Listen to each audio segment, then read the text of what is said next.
Hello everyone, সবাই কেমন আছো? আশা করি ভালো আছো। সকাল সকাল দেখো নতুন একটা ব্লগ নিয়ে চলে এসেছি। সবাইকে জানাই গুড মর্নিং। তো প্রথমেই হলুদ বাটা দিয়ে স্টার্ট করলাম। ছিল আমার দেওরের বিয়ে, তো সেখানেই গিয়েছিলাম। তো ওই হলুদ বাটা দিয়ে স্টার্ট হলো। আমাদের কী কী রিচুয়ালস আছে, বিয়ের কী কী নিয়ম আছে, সেগুলোই তোমাদের সাথে শেয়ার করব। আর তোমরা অবশ্যই কমেন্টে জানাবে তোমাদেরও কি বিয়েতে এরকম রিচুয়ালস বা এরকম নিয়ম কী কী রয়েছে, অবশ্যই জানাবে। আমাদের সাথে তোমাদের নিয়মে কী কী মিল আছে কমেন্ট করে জানাতে কিন্তু ভুলো না কেউ। তো প্রথমেই আলতা পরে নিলাম। নাপিত বউ চলে আসে সকালে চলে আসে, তারপর কিন্তু আলতা পরা স্টার্ট হয়ে যায়। আলতা টালতা পরে তারপরে অনেক নিয়ম আছে, অনেক রকমের। খোলায় ধান দেওয়া, বড়ি দেওয়া, তারপর পায়েস রান্না করা, এসব নিয়মগুলো আমাদের রয়েছে। আর পর একটা করে নিয়ম পালন করতে করতে অনেকটাই লেট হয়ে যায় আমাদের, তাই সব রিচুয়ালস তো করতেই হবে। তারপরে কিন্তু সিঁদুর পরানো, যতই ওরা মিলে সিঁদুর দেওয়া হয়, তেল দেওয়া হয়, তারপর তেলের সাথে হলুদ, সাবান এসব থাকে, শ্যাম্পু। মানে এগুলো নিয়ম না, এটা হচ্ছে মানে সবার ভালো লাগে দিতে, তাই আর কি। নাহলে শুধু নিয়ম হচ্ছে তেল আর হলুদটা দেওয়া। তারপরে চলে এলাম তত্ত্ব যেখানে সাজানো ছিল, সেই তত্ত্বর ওখানে। তো এখানে অনেক তত্ত্ব রয়েছে সকলের জন্য, মানে মেয়ের বাড়ির জন্য শাড়ি, কাপড়, মাছের ওটা কিন্তু মিষ্টি, ঠিক আছে। তারপর ওখান থেকে চলে এলাম, খোলা চাপানো হলো। এখানে কিন্তু খই ভাজা হবে। আর খই ভাজার আগে এখানে এরকম দেয়ালে হাতের ছাপ দেওয়া হয় 9টা করে। 9টা বলতে যদি ছেলের বিয়ে হয় তাহলে 9টা, আর যদি মেয়ের বিয়ে হয় তাহলে 7টা এরকম হাতের ছাপ দেওয়া হয়। ওই যেখানে খইটা ভাজা হয় সেখানে কিন্তু এরকম ছাপ দেওয়া হয়। তো এরকম নিয়ম কার কার আছে আমার জানা নেই অবশ্য, তোমরা কমেন্ট করে জানালে তবেই আমি বুঝতে পারবো। আর ওই হাতের ছাপের ওপর কিন্তু দেওয়া হবে একটা করে সিঁদুরের ফোঁটা। ওইটার মধ্যে একটা করে সিঁদুরের ফোঁটা দিয়ে দেবো। ফোঁটা দিয়ে তারপর চলে যাব ওই খোলায় যে মানে ধান দেওয়া হবে, খই ভাজা যেটাকে বলে আর কি। তো খই ভাজা হবে প্রথমে। খই ভাজাটা হয়ে যাবে, এখানেও কিন্তু 9টায় এও দরকার, 9জন এও মিলে এই খইটা ভাজবে। তো সকলে যারা ভাজবে সবাই কিন্তু একজন একজন করে দাঁড়িয়ে পড়েছে। তারপরে এই খই ভাজার পরে ওই একটু মিষ্টি জল দেওয়ার মানে নিয়ম আছে। তো এখানে কিন্তু চিড়ে বোঁদে রেডি করা ছিল, সবাইকে বাটিতে করে দিচ্ছিল। আর এই বাটিগুলো কিন্তু সবার জন্য গিফট। তো যাই হোক, একজন করে সবাই ভেজে নেবো। তো এখানে দেখো খুব একটা ভালো গরম হয়নি, বালিটা একটু ঠান্ডাই ছিল। তো বালিটা একটু ভালো করে গরম হয়ে গেলে তারপরে সবাই এক এক করে ভাজতে শুরু করেছে। আর এদিকে কিন্তু বড়ি দেওয়া হচ্ছে।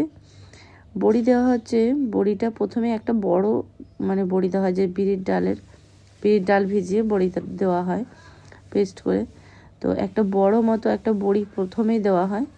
সেই বড়ির মধ্যে 9টা সিঁদুরের ফোঁটা দিতে হয়, আর 9টা দুর্ব ঘাস, এইটাই নিয়ম দিয়ে দেওয়া হলো। এবার ছোট করে 9টা করে বড়ি দেবে এক একজন স্ত্রী। তো 9টা যদি কেউ না পারে একটা দেবে, বা 3টে দেবে, বা 5টা দেবে, এরকম একটা নিয়ম আছে। তো যারা পারছে তারা একটা করে দিচ্ছে, যারা পারছে না তারা একটা করে দিচ্ছে, যারা পারছে তারা 4টে 5টা করে দিচ্ছে। ওখানে বড়ি দিয়ে তারপরে চলে এলাম এখানে হলুদটা দেওয়ার জন্য, গায়ে যে হলুদ মাখানো হয় সেই হলুদ মাখানোর জন্য চলে এলাম। এখানেও কিন্তু প্রচুর ক্যান্ডিডেট হলুদ মাখানোর জন্য, সেই 9জনই লাগবে ধরো। তো একজন করে সবাই হলুদ দিতে স্টার্ট করেছে।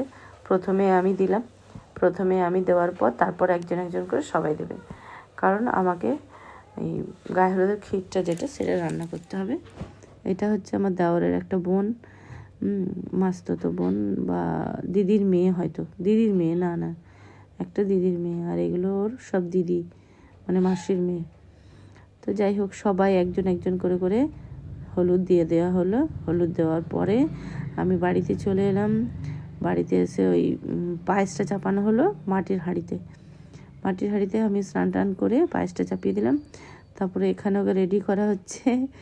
রেডি করার জন্য কিন্তু এই যে চন্দনের যে ফোঁটা দেবে, দেশলাই কাঠি খুঁজে পাইনি, দেশলাইকে নিয়ে চলে গেছে, খুঁজে পাইনি, তার জন্য মটরশুঁটির ডান্ডি দিয়ে দেওয়া হচ্ছে, একদম ইউনিক পুরো, তাই না?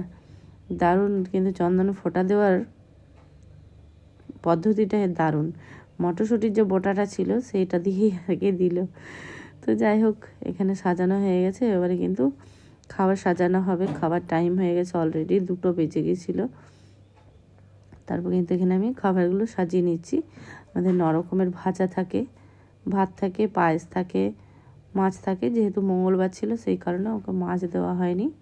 তো নানা রকমের ভাজাভুজি দিয়ে, পায়েস, ডাল, কুমড়োর তরকারি সমস্ত কিছু ছিল। সমস্ত কিছু দিয়ে ভাতটা সাজিয়ে দেওয়া হবে। এখানে কিন্তু এটাও নিয়ম আছে যে আমাদের ছেলেদের বিয়েতে 9 রকমের ভাজা, মেয়েদের বিয়েতে কিন্তু 7 রকমের ভাজা একদম প্রয়োজন, মানে এটা লাগবেই, দিতেই হবে। তো সমস্ত কিছু সাজিয়ে এবার খেতে দেবো। তো খাবার জায়গাটা একটু সাজিয়ে নিতে হবে। তো এখনও সব যেগুলো বাকি আছে সেগুলো সাজিয়ে নিই।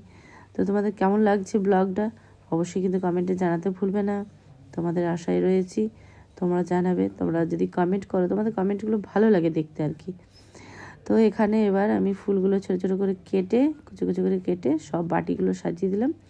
আর আরেকটা নিয়ম হচ্ছে আমাদের, যার বিয়ে তার পাশে কিন্তু 2জন ব্রাহ্মণ বসে খাবে, এটাই হচ্ছে আমাদের নিয়ম। তোর খাওয়া দাওয়া হয়ে গেল, এবার আমিও চলে এলাম খেতে। আমিও খাওয়া দাওয়া করে চলে আসবো, আবার বইতে বাড়ি যাব। তো কেমন লাগলো ব্লগটা অবশ্যই জানিও। আজকের মতো এখানে রাখছি, বিয়ের ভিডিও আসবে না, বউ ভাতের ভিডিও আসবে। বিয়েতে আমি যাইনি, তো এখনকার মতো বাই।